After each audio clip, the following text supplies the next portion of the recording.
After a really difficult first birth with my first son in the hospital, which was really traumatic actually, I knew that I needed to have a home birth. I knew that I wanted to have a home birth. I wanted a home birth with my first child, but I just didn't have the guts or the confidence or it was first time pregnancy, first time mom, all those sorts of things. So I just didn't go for it. I wish I had, but I don't want to have regrets. Everything happens for a reason, in my opinion. But I knew I wasn't put off birth by my traumatic and difficult experience in the hospital. In fact, I just wanted to regain my empowerment, my dignity that I'd lost with my first birth, and I knew it wasn't like I needed to prove to anyone or myself. I just knew that I could do it. I knew that I could manage to give birth to a child in my home. I was so confident looking back. It's weird because I think I felt less confident the third time round, probably because I knew how intense it was going to be. But yeah, I was just so confident. I think because it was a summer pregnancy as well. So, the pregnancy, first trimester is always awful for me, but the rest of the pregnancy went really well. I didn't have gestational diabetes in this pregnancy. So I was just gardening. I was outside in the garden loads because he was born at the end of August.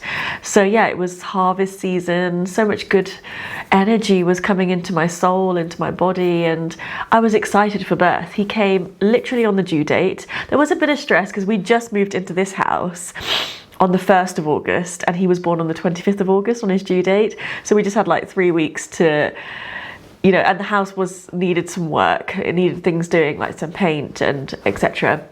I remember we focused on getting the nursery done. Anyway, I'm on a tangent.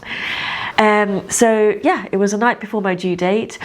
And similar to what I experienced with my recent home birth that I shared with my daughter, I was just getting like the feelings in the night time. It was less of a period cramp buildup, but I think it just kicked off quite quickly into mild contractions.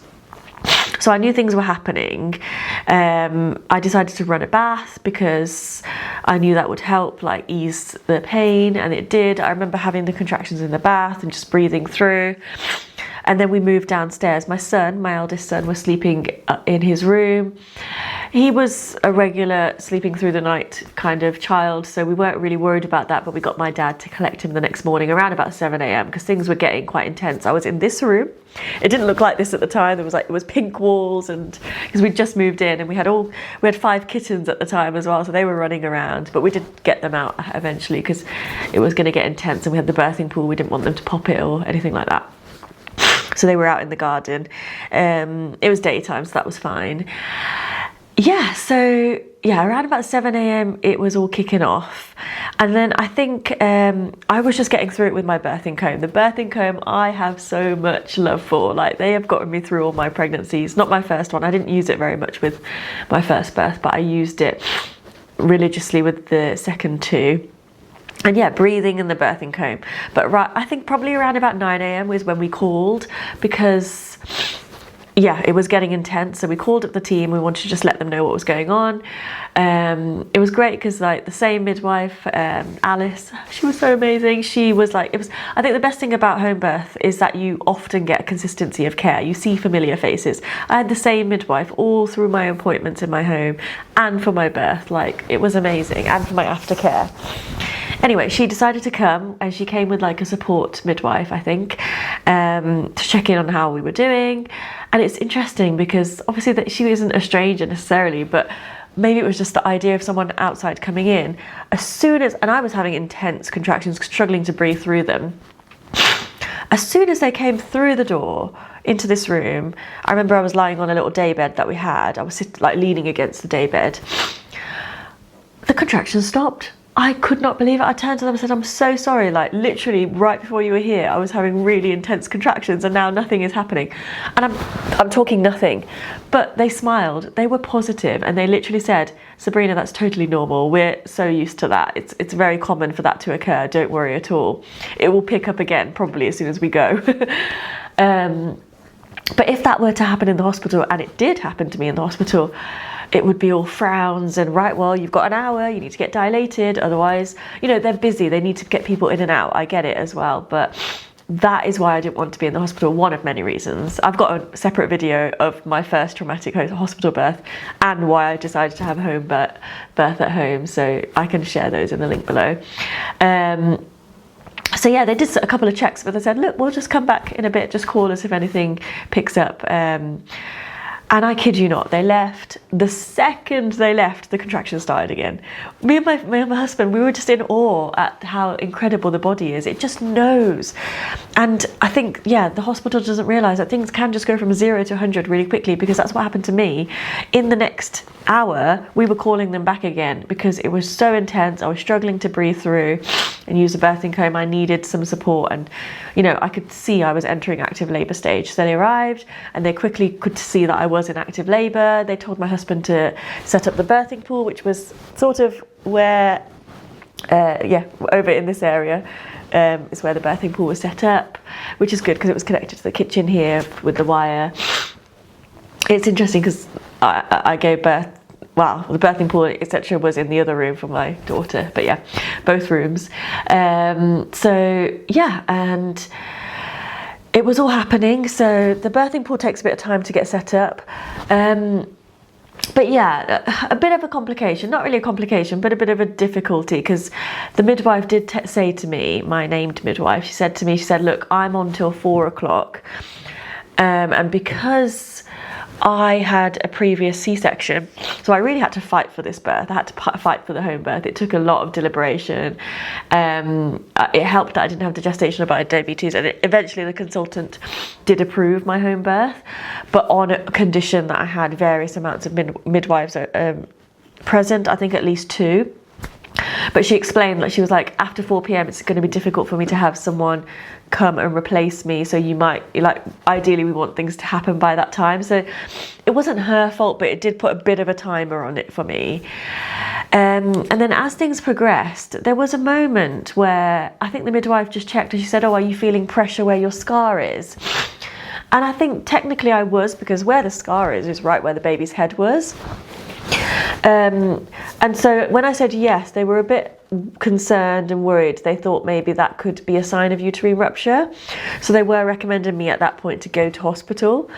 And I was actually about to go to hospital. The ambulance was outside, and my husband says to me, look, it's taken me 3 births, but gradually with each one, I've become more of a spokesperson for you and empowering for both of us. And he was like, Sabrina, are you sure? Like, do you need to go into hospital now? Like, is it not just pressure from the head going down? I said, yeah, you're right. I think it's just pressure from the head going down. Like, I don't feel like the contractions are non-stop. Like, the other signs were not there. Like, I wasn't getting any fiery feeling, or the contractions weren't intense. There wasn't any intense pain. And so I got them to check my dilation, and I was 8 centimeters dilated. So I was so close. And I was like, oh my gosh, I need to get into the water. I want to get this baby, like, get this baby out here at home. I don't think it's a uterine rupture. And we pushed, and you know what? The home birth team, they give their recommendations, but they were supportive of that decision and they were fine with that. But because I rejected going into hospital, it did mean that lots more midwives turned up to the house. Which, yeah, it was quite intense, but I was in active labour at that point. And if you've been in active labour, you know that you are in a zone. You are actually out of this world for a moment. Like, it's a soulful experience. Your soul leaves your body, another soul is arriving. It's just so intense, isn't it? So now I was in the pool, and I remember being in the pool, and they're doing, like, obviously regular fetal checks. Everything was fine. And I was feeling like the pushing feeling, like the bearing down feeling, but I wasn't like that sure whether to push, so it probably wasn't the right time to push. But I was feeling a bit of pressure around me because there were so many midwives now, and there was a bit of like worry and like, is she having a uterine rupture or not? But I knew I wasn't. But there was a lovely midwife next to me. She was an elderly midwife right by the birthing pool. And she asked my husband, she's like, is there any honey that she can have, or anything that she can have just to give her some energy? And we have honey all the time in the house, but the one time we didn't have honey, I think he brought me something. I can't remember what it was, but it would have been good to have the dates. Like, I learned by the 3rd labour, I was having my dates, I had my honey, I had my drinks, you know, I knew it, like it was a perfect home birth experience the third time round. The second time was amazing too, but you know, still my first experience and I was learning. So she was incredible. And I turned to her and I was like, should I push? And he was born at 4:10, by the way, or was it 4:20? I think it was 4:10. So it's probably about 3 o'clock, 3:30 now, I'm not sure. And she said, look, if you feel like pushing, go for it. Because I was doing the same things that, before that I was, you know, getting through the contractions. It was really intense, you know, holding my husband's hand, you know, using the water to help me, the gravity. And then I just turned and I thought, you know what, let me just push. And I think my husband was in shock. Like, it's my first time pushing. I didn't get to that stage with Noah, with my first baby.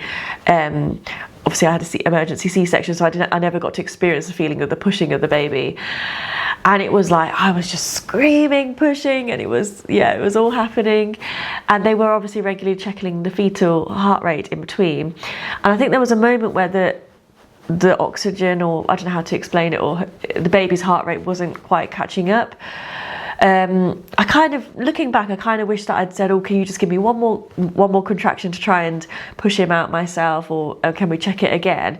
But instead, the lead midwife, she came up to my face, I remember, and I was like, to be honest, prior to that, they were like asking me to get into the ambulance, to go to the hospital, and the older midwife was like, look, she's, you know, fully dilated at this point, she's pushing stage, she can't get into the ambulance. So that was scratched out.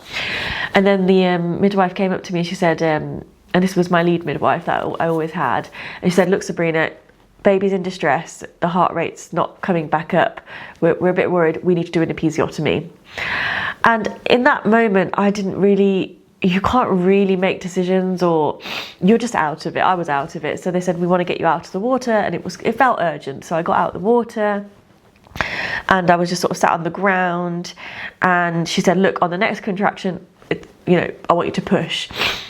So I kind of, looking back, wish I'd just said, oh, can I just have one more chance to push without the episiotomy? That would have been amazing, but it's fine. I think everything happens for a reason. And so I had the next contraction, and he came out with the episiotomy. And I had my immediate skin to skin. I got to look at the placenta. It was beautiful. It was amazing. And they did say that the cord was wrapped. And we did notice that. I didn't notice, to be honest, because I was so out of it. But my husband noticed that he was, quite blue, and the cord was wrapped quite a couple of times. They had to really encourage him to get that cry out, that first cry out. So it sounds like it was an urgent situation. Who knows? Looking back, I think it wouldn't have mattered too much about the episiotomy, but there were some complications with my episiotomy afterwards. But yeah, I'll keep that for a different time. But had my aftercare, was lying on the daybed. It's actually the same time of the year that my neighbour has a music festival in the garden, and he was setting up the music festival outside. Whilst I was doing my stitches, I obviously had the curtains drawn, but I could hear music playing, which was quite calming, and it was just so nice to be in my comfort zone at home. All these lovely ladies caring for me, taking their time to do my stitches, and I was getting my skin to skin, and the cord hadn't been cut yet. They took their time with that.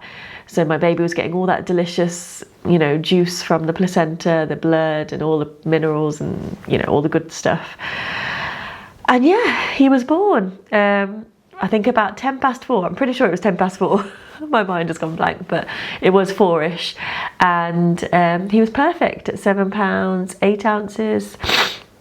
And that was my Vbac home birth. And I just felt so empowered to have had my home birth. And then obviously I've had now my third birth and second birth at home, Vbac. And that one was perfect. And both of them were really fast, And I credit that to being at home, and to the lovely team that I had as well, who were so supportive and always had my best interests at heart. Sorry. But yeah, thank you for listening. Just let me know if you've had a home birth. If you have any comments in the description, in the comment section below, let me know.